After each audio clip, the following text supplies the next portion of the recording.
Africa was once the cradle of humankind, but is now the world's poorest continent. Many of Africa's 1.3 billion people are still ruled by kings and queens the rest of the world knows little about. Some live in palaces surrounded by wealth and luxury, while others are poverty-stricken and inhabit mud huts. Yet all of them are influential leaders in African society.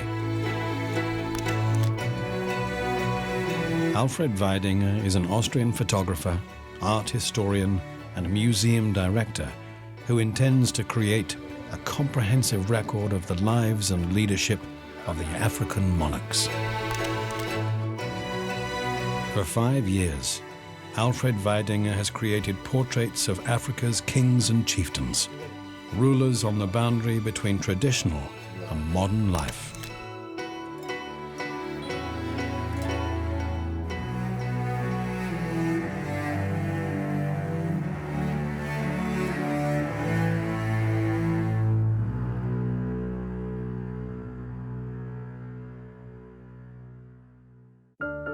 Our journey to Africa's monarchs takes us to Ghana and to the mythical Ashanti kingdom. The Ashanti were forced to abandon their palaces during the colonial era, but their kings remain to this day. We have been very careful not to lose our tradition and our culture, because the people with that culture cease to be people. In Sierra Leone, we attempt to find one of Africa's most important royal symbols, the legendary crown of Madame Wokie Massaquoi, which has been missing for more than 25 years.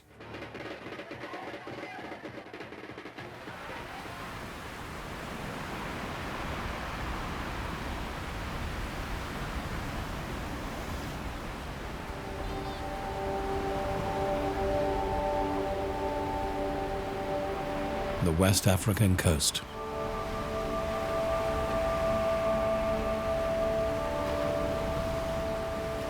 This region was once home to important empires like Ghana, Mali, or Songhai.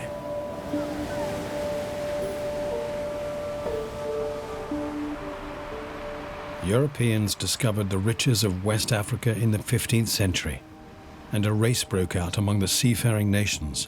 Every country wanted to be the first to settle the land along the coasts.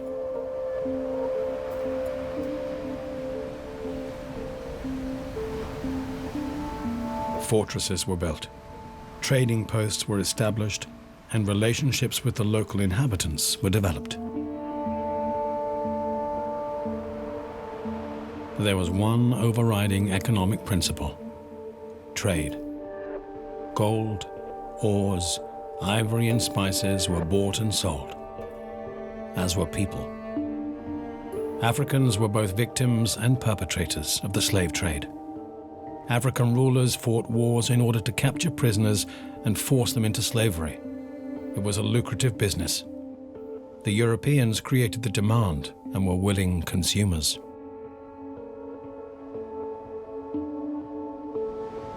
The French, the British, the Germans, the Portuguese, the Dutch, the Spanish, they all carried goods, weapons, and alcohol to the West African coast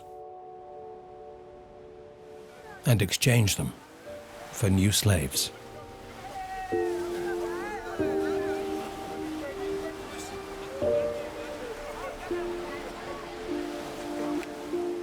The people were sold into slavery in Brazil, the Caribbean, and the southern states of the USA, if they survived the journey by sea.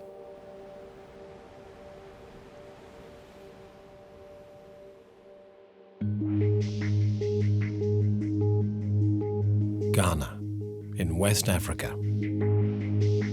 This was once the realm of the legendary Ashanti kingdom. The Ashanti were one of the few African societies who successfully resisted the European invaders for a long time. They finally surrendered to the British at the end of the 19th century. In 1957, Ghana became one of the first African countries to regain its independence. Our journey to rediscover the old Ashanti culture and the traces of colonial rule begins in Ghana's capital city, Accra. I have discovered that a Ghanaian painter, Godfrey Donkor, produces large historical paintings. He is also an Ashanti. Are you Godfrey? Yes. How are you? Pleased to meet you. Very nice Lovely to to meet meet you. you. This is amazing, huh? Thank How you. many meters is this? It's, I think it's about 11, I think. It's panels, it's 9 panels. Yeah. 8 foot by 4 foot, so altogether about 11 meters altogether. And it's amazing. Well, yeah, this is an interesting story. It's from a book by an English explorer called Thomas Bowditch. Yeah. He came to this region in 1817, and he walked from Cape Coast to Ashanti and to deal with the Ashanti. He was a diplomat as well for the British government. Yeah. But this is the first European to paint a scene of the Ashantis. The English are here. There's the English look. Yeah. And then the English flag is here, the Dutch flag is here, the Danish flag is here. So which tells us that in 1817, the Ashantis were trading with the Dutch, the Danish, and the English. And we also never had any pictures of the Ashantis until this. Wow. And then photography obviously came, and then there was pictures. I see. Yeah. Because I'm a Klimt specialist. And there were a group of Ashanti, they came to Vienna. There were a group of 100. And the leader was a prince. And those are photographs of the Ashanti from 1897. And this is this is the prince. Can you imagine? This is the whole group. It's amazing. Yeah. I've never seen this before. Yeah. So that's the prince. Yeah, that's here. the prince. I've never seen it before. Incredible. And Gustav Klimt did a portrait of the prince. And this is the painting. Wow. Gustav Klimt. This is Klimt? This is Klimt. I've And never this was a friend of Klimt. He did Who also did a the same? portrait from the other side. My God, I've never seen this. That's amazing. That's beautiful, isn't it, Klimt? Yes. But that means they actually met. Yes. Yes, so he sat for the Gustav Klimt, no? Yes. Amazing. It's amazing. Amazing.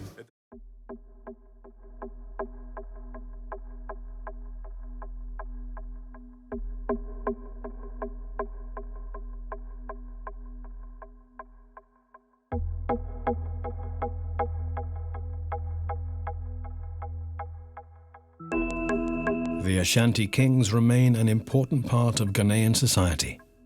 But the country is a democracy, and the monarchs have no political function. However, the highly educated leaders do have authority and are responsible for preserving the country's culture.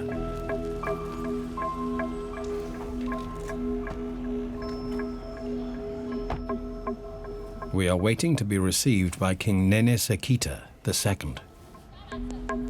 Various Christian confessions, Islam, and traditional faiths all coexist peacefully in his kingdom in southeast Ghana, as they do elsewhere in the country.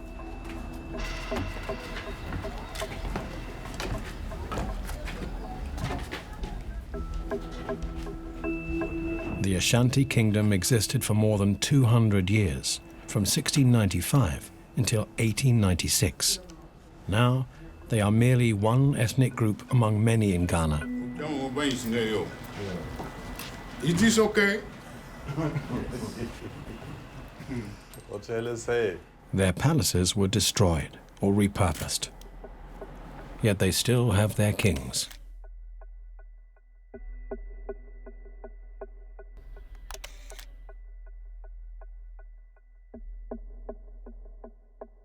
So, yeah, he took the picture with them.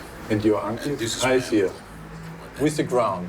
Yeah, this is my uncle. But there are very few from Ghana, I see, no? I know. In 1948, he was at the African Conference, invited by George VI to the African Conference. This is how important this kingdom is. They weren't even thinking about independence. They were thinking about how can we improve the relationship between Africa and Europe. Okay. Then later on, the fight for independence came in.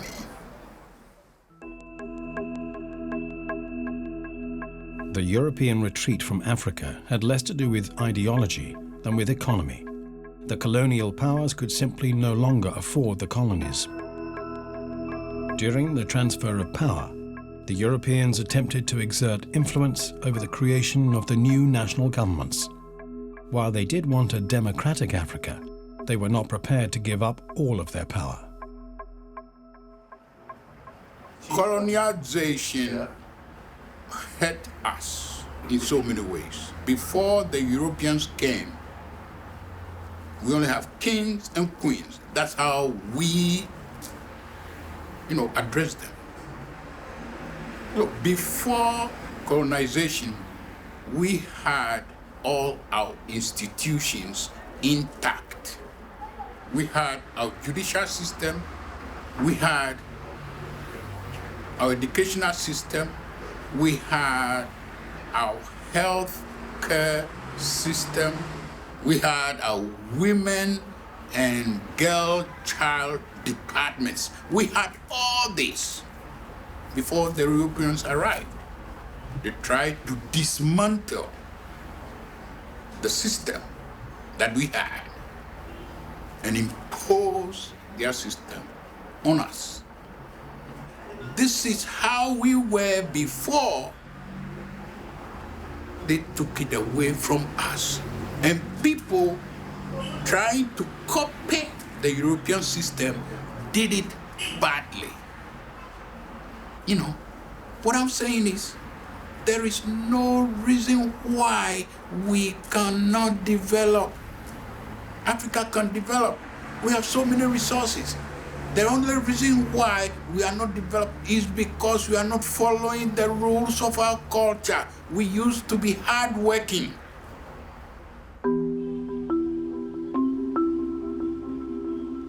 Ghana was renowned for its gold, and still is today. The riches attracted the European naval powers, and the typical colonial cycle of dependence began. The British, the Dutch, and for a brief period the Germans all supplied guns and ammunition in return for Ashanti gold.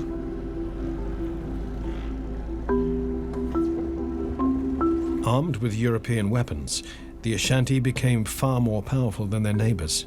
They fought wars in the region and forced the prisoners they took to work in the mines. The gold mined by the prisoners was then used to purchase more weapons from the Europeans.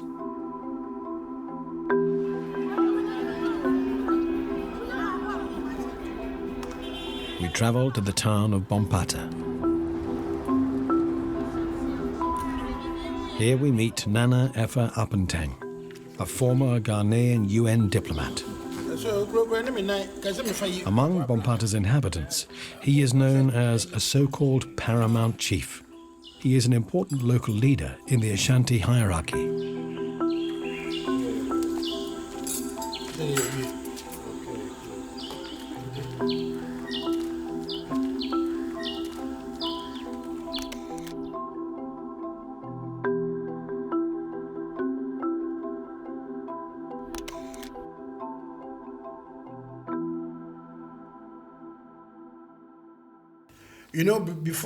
Before the British came to Ghana, or the Gold Coast, Ashanti was an empire. So and if you are keeping an empire, you have to be organized to be able to keep discipline and the system going. If you look at the policies of the metropolitan powers, the colonial powers, each had a different thing. The French one was assimilation. The assimilation, they turn you as an African into a Frenchman.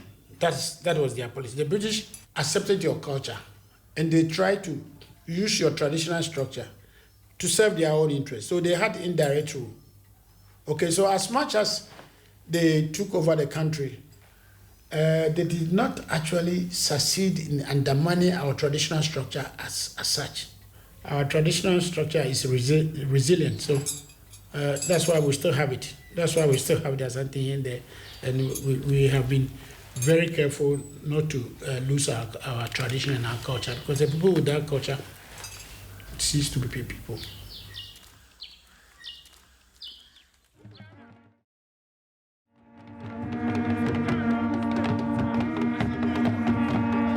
than 400 years ago, a priest known as Akomfo Anokye claimed that the god Nyama had given him the task of making the Ashanti a strong, powerful people. One of the strongest clan leaders, Ose Tutu, therefore called a meeting of important dignitaries. According to the legend, the priest then brought down a golden throne from the heavens, witnessed by the Ashanti leaders.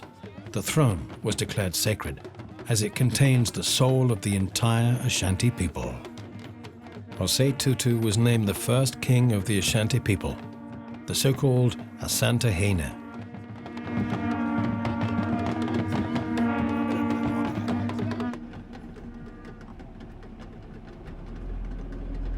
We pay a visit to the palace of the present-day Asante Hene and are permitted to observe a very special ceremony honoring the King of Kings.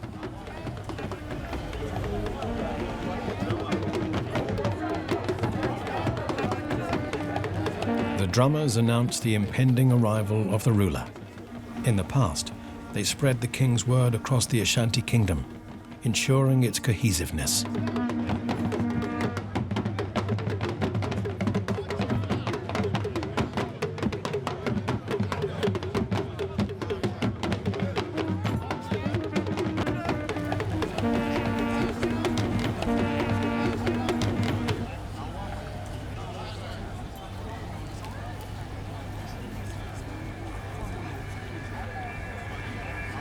The Asante Hene, Otumfuo Nana Ose Tutu II. The king's power derives from the fact that he is a direct descendant of the original king who founded the Ashanti kingdom. He is the 16th Asante Hene to lead the Ashanti people, who continue to have a significant impact on Ghanaian culture and regularly declare their loyalty to their king.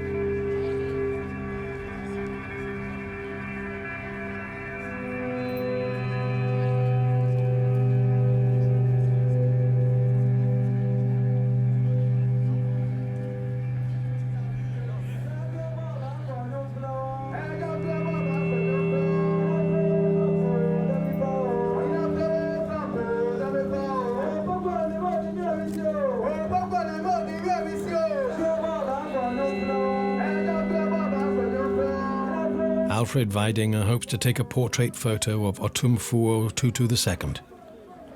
After several discussions, he is finally granted permission.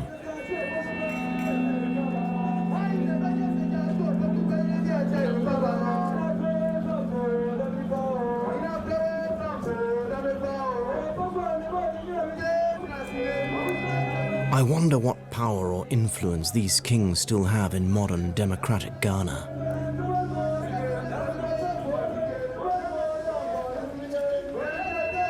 Are they more than traditional dignitaries? A reminder of a former great civilization?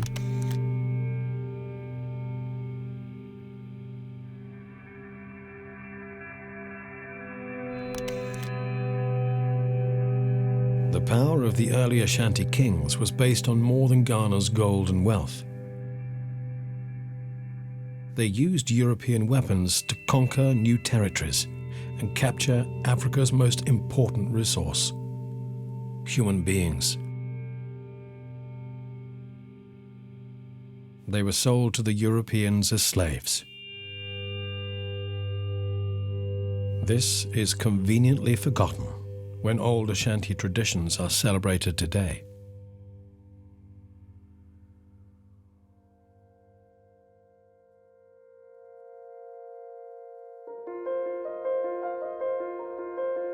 We leave Ghana and travel to Sierra Leone.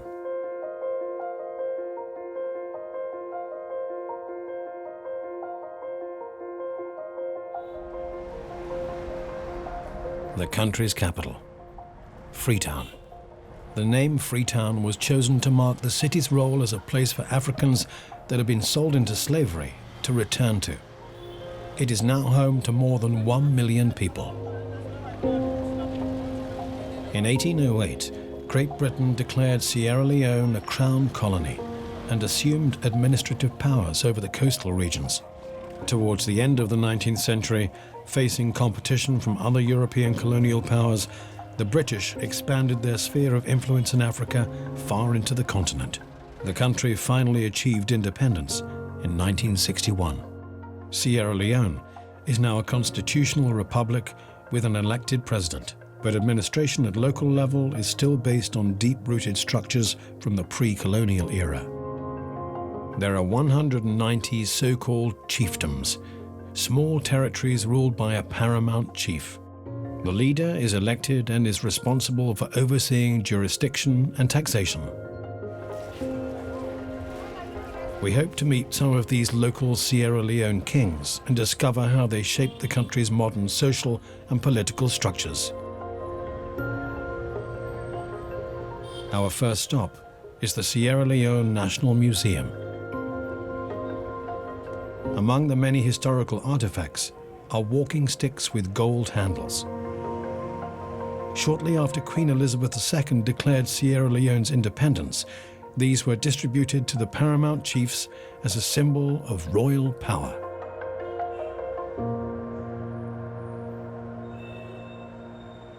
And then also in the southern part of Sierra Leone, they do allow female to stand as chieftaincy in terms of chief, yeah.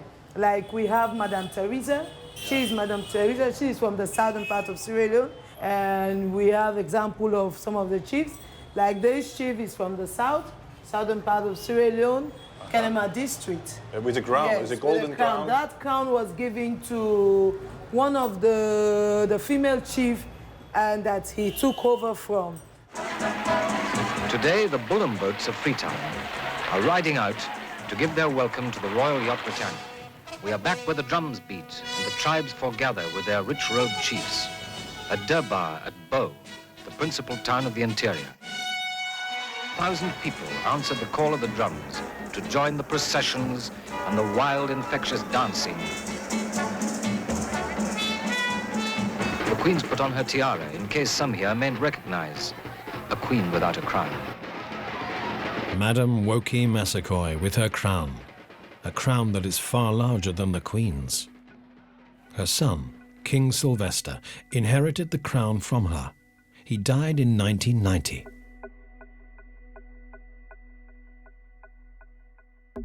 The crown is the subject of many legends. It is said that it was first worn in 1810 by an African king known as Siaka. It then vanished, reappeared, and vanished again. The crown has now been missing for decades.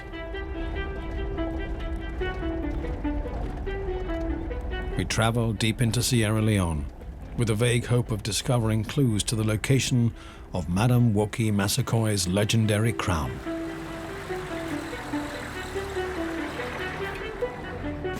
Our first destination is Gabangbama village in the Moyamba district.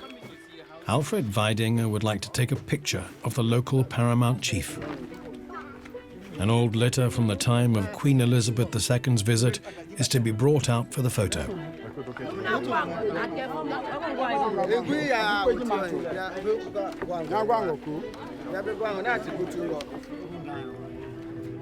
There are several female paramount chiefs in southwest Sierra Leone.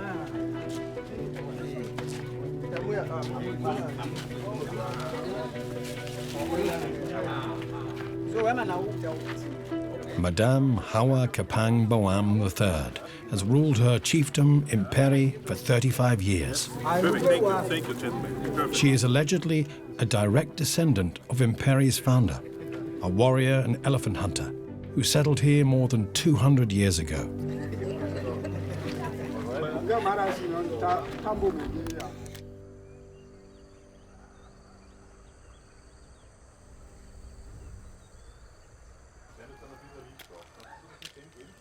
The neighboring chiefdom Kagboro is also ruled by a woman.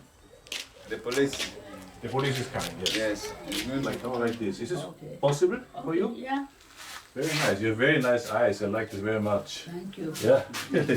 It's always important for a photographer, you know, to have the light in the eyes.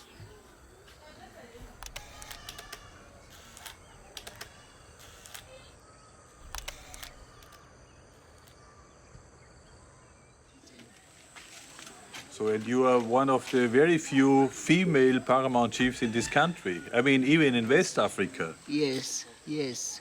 Fortunately, I'm from the section of the country where women can become paramount chiefs when they have the right. You have to be qualified. You have to be the daughter of a chief or the granddaughter of a chief or a relation, very close. And the East and the South do recognize female chieftaincy. It's the North and Colonial that are still fighting to give that right.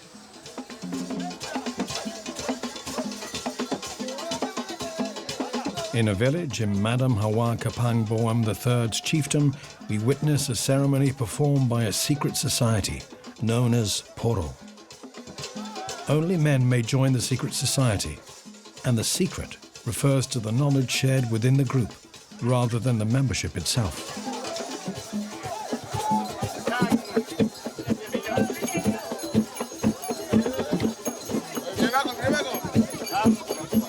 I'm the owner of this level.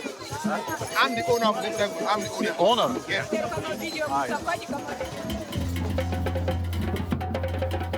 Members are often pressured into joining Poro, and it is impossible to leave. The men are determined to retain control over the society's mythical secret knowledge. The Poro society once made laws and decided over war and peace.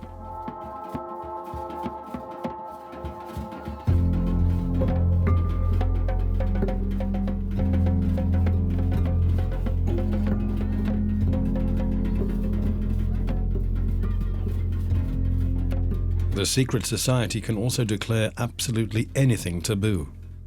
During the colonial era in the early 1900s, Sierra Leone suffered serious supply shortages after grain was declared unacceptable. The British subsequently issued a decree forbidding taboos being placed on local foodstuffs.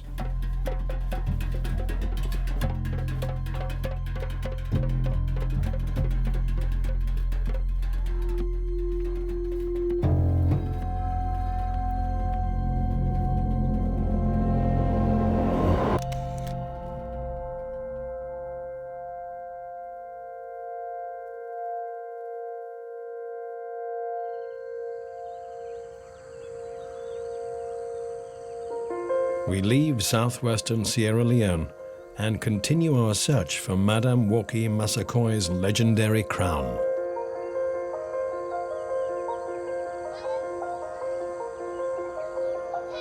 Prior to colonialism, crowns were rarely used as a symbol of power. However, local rulers, who had amassed riches due to the slave trade, were determined that they would enjoy the same trappings as European colonialists. They too wanted to be crowned with a valuable headdress made from gold, silver, and diamonds.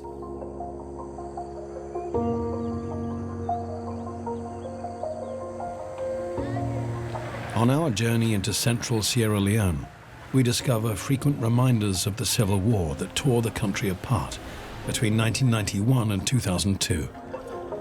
Bridges are yet to be rebuilt. There is no drinking water in some places, and many villages still don't have electricity. Sierra Leone is one of the world's poorest countries, and there is no money to rebuild infrastructure. This is despite the fact that Sierra Leone's soils contain unimaginable wealth that is the envy of the rest of the world: diamonds.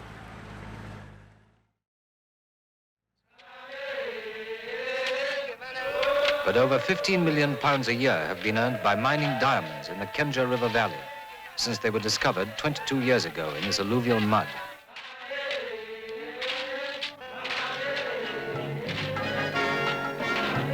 There it is, the one little stone that is worth all those hundreds of buckets of mud.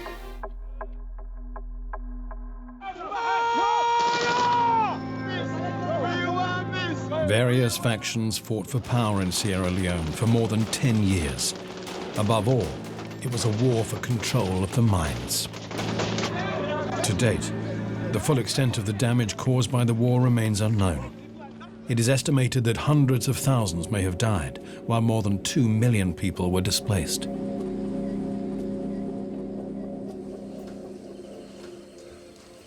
The brutal war, it was actually worst for us, for we the Sierra Leoneans. The war lasted for almost 10 years, but it was not easy. It was not an easy task. Pregnant women were killed. Innocent people were murdered.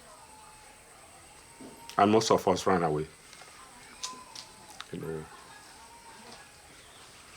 But the government by then, under the leadership of President Kaba, fought the rebels. And automatically he succeeded. But we say thanks to God today now we have peace in Sierra Leone. And we are really enjoying the peace.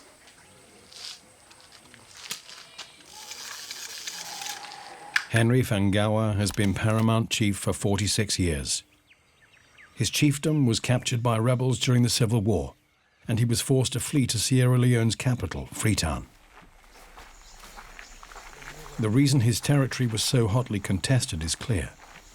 Diamonds are mined here.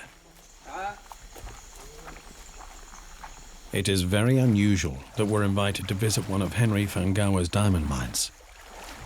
Many of the Paramount chiefs we meet on our travels through Sierra Leone refuse to discuss their most valuable resource, let alone show us their mines. It is a difficult subject. The fight for ownership of the mines caused thousands of deaths, and working conditions remain harrowing.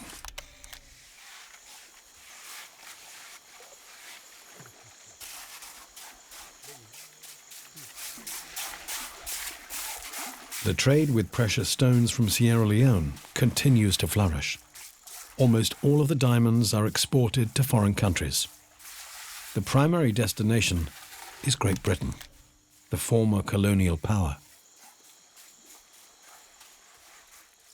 Diamond is important for a few people in my chiefdom because not everybody is doing this mining. We more rely on agriculture. The other chiefdoms, they are more concentrated on diamond, I guess. Huh? Well, most chiefdoms, they don't concentrate. But even if you are doing mining, yeah, you think of your stomach first. You think of agriculture. Well, agriculture is the first paramount one.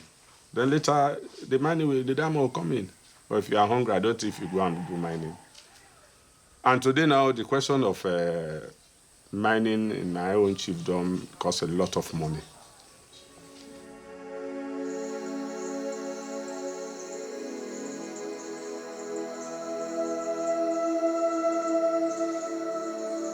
Sierra Leone's diamonds are renowned for their size, brightness, and purity.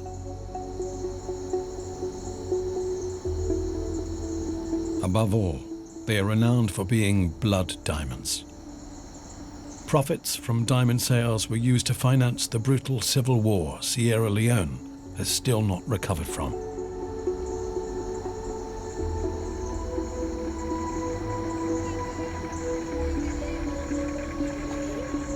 We continue to look for clues to the whereabouts of Madame Wokie Massaquoi's crown, and we make our way southeast.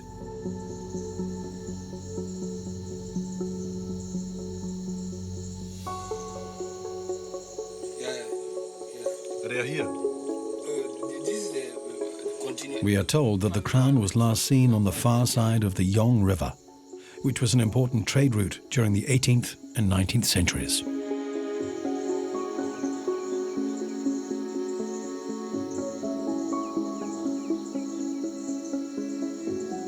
This is the territory of the Mongareva Yong chiefdom.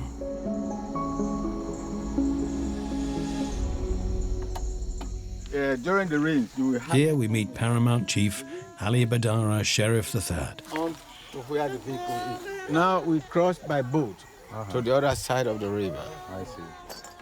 He intends to show us the village where he was born. Right. And the people, they are living from fishing on the river? And agriculture, mostly agriculture. Agriculture? Yeah, mostly. Although some people do fish, but then agriculture is their main activities.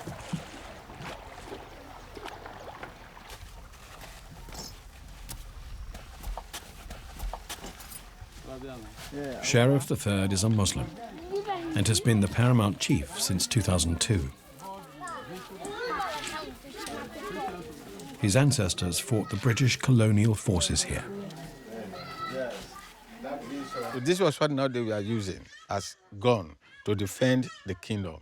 Formerly it was kingdom, but it was the British that changed it. Instead of king, they were kings in those days and not paramount chiefs. But because the British colonized us and they needed only one king, they changed the name from kingdom to chiefdom.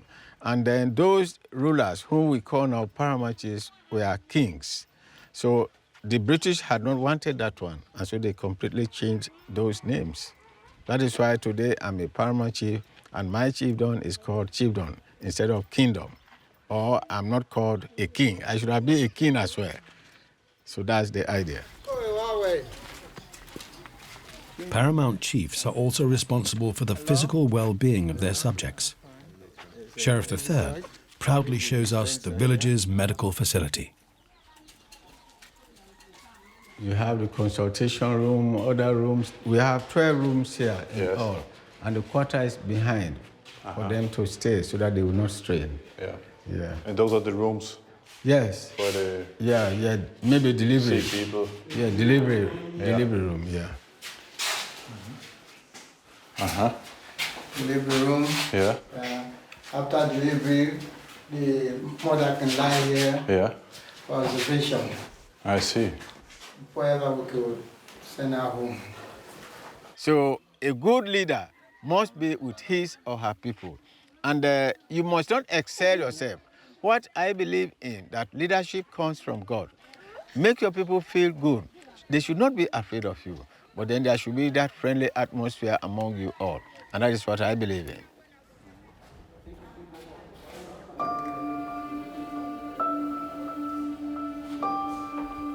All of Sierra Leone's paramount chiefs keep telling me about everything they do for their subjects.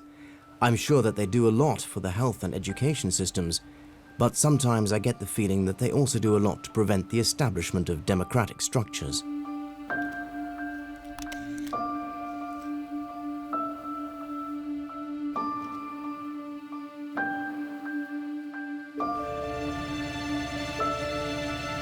Then again, maybe these are simply the thoughts of a European who believes his system of values to be the right one.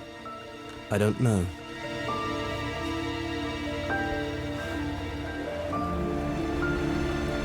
Once again, we are unable to discover anything about the location of Madame Wokie Massaquoi's missing crown.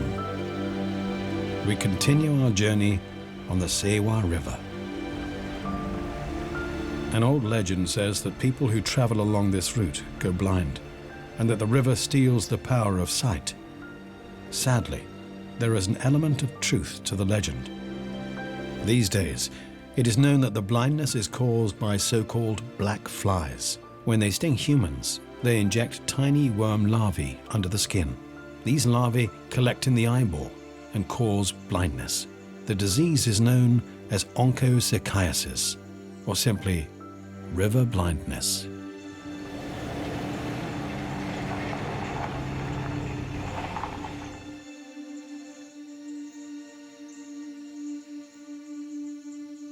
The small town of Bompe represents our last chance to find out more about Madame Wokie's crown.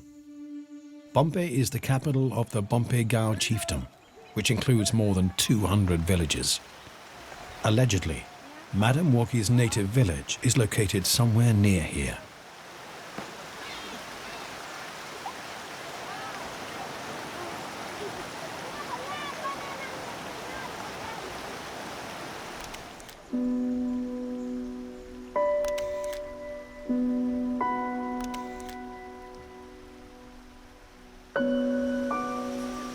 But there was one Madame Wokie? Madame Wokie, yes.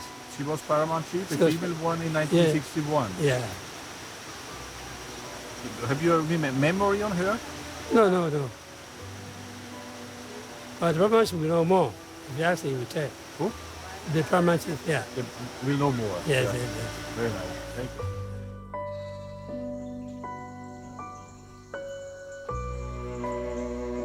Although the experience of the last 3 weeks has taught me not to get my hopes up, I once again meet with the paramount chief.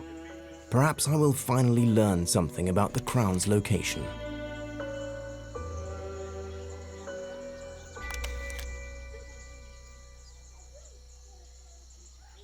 In the past, there was also a female paramount chief here in the region. It was Madame Wokie Massaquoi. Yeah. Galiness.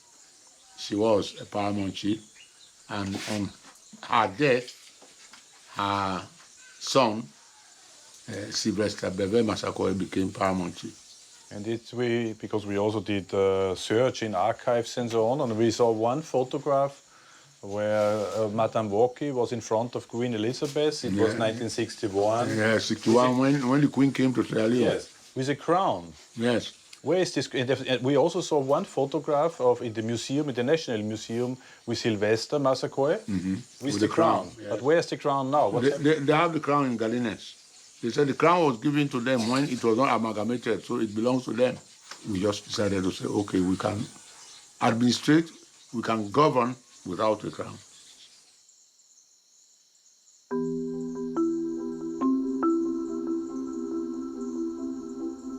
The small village of Galinès. This is where Madame Wokie's crown is said to be. The inhabitants of the village tell us that they do not fully acknowledge the paramount chief of Bompe as their leader. He is not from Galinès, hence he cannot be their ruler.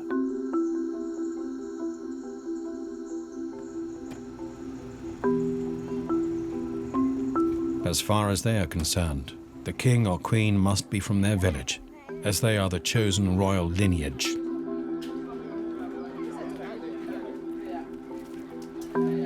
Hello. Hello, sir. The woman yesterday who brought the picture, it is unfortunate that she's not around. There was a woman who brought up a picture, Yes. but I don't know how can I able to get her. But he have a memory on the crown, because he was, I guess, the only one here in the village who had knowledge about his. You have you also. He as well. Yes, Yeah. yes. When? He saw Madame Wokie with the crown. I see. Yeah. Here in the village or in In this village. I see. I was staying here. The paramount chief was here. I see. This is the chief Yes, of headquarters. No, I understand. Yeah. What would be happen when someone came with some parts of the crowns to him? Yes. It's jamais loin. Là, nous mouillons pour les gars, ouais, le bois autour. Il y a pas une fille. He like even a single part of the crown. It will be most. It's symbolic. It is really, really symbolic. So he thinks the crown is not existing anymore, but there's hope. Since the crown is no longer existing, what is the hope? Is that what you're asking? The hope? No, there's always hope in life. Yeah, it is more ridiculous because we are no longer seeing the crown. We also want to make it an evidence because they used to tell us that there has been a very unique something in this land that they call the crown that is only made special for the only paramount chief. But unfortunately, it's just a history we are hearing. We've never seen it except by picture. So now you have to wait. What's happened with the paramount chief in Perry? To die. Yes. We are praying that he dies And tomorrow. And then there is an election? Yeah, immediately if he dies today, the government will get us to 2 to 3 months and we have new election. And they are able to participate? Of course they are. And you were able to participate? Of course. You must be a resident and a citizen of Galinès. You must come from a ruling house. You must be above 25 years of age. Okay, all right. Those are the basics you have to fulfill. I understand. So he could be the paramount chief? It's possible myself. You are a massacre as well? Yes, I am also massacre. We all are massacre here. All of us are massacres. Everyone? Almost all. Oh. So many paramount chiefs here.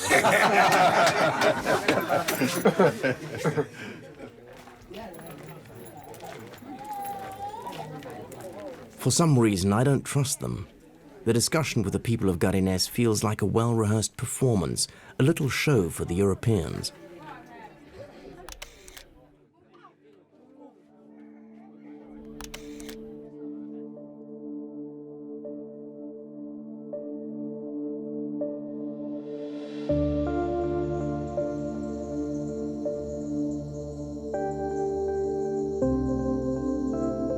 The next day, an inhabitant of Galines comes to speak to us.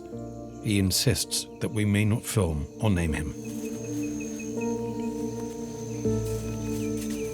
He tells us that the crown has been hidden in a small hut near the village for more than 25 years.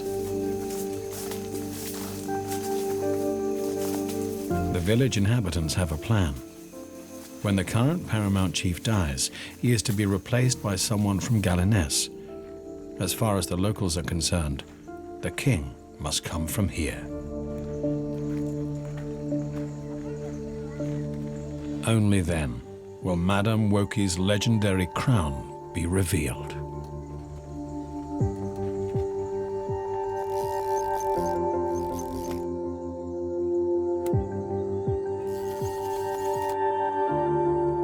Finally,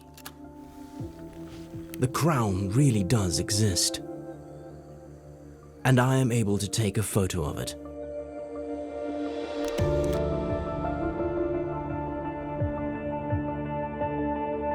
At the same time, I find the whole tale somewhat absurd. It's something of a joke.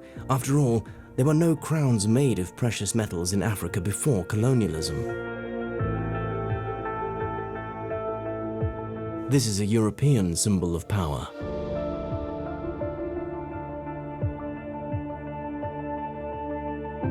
And since colonialism, our European history has left its mark on, and above all in, African heads.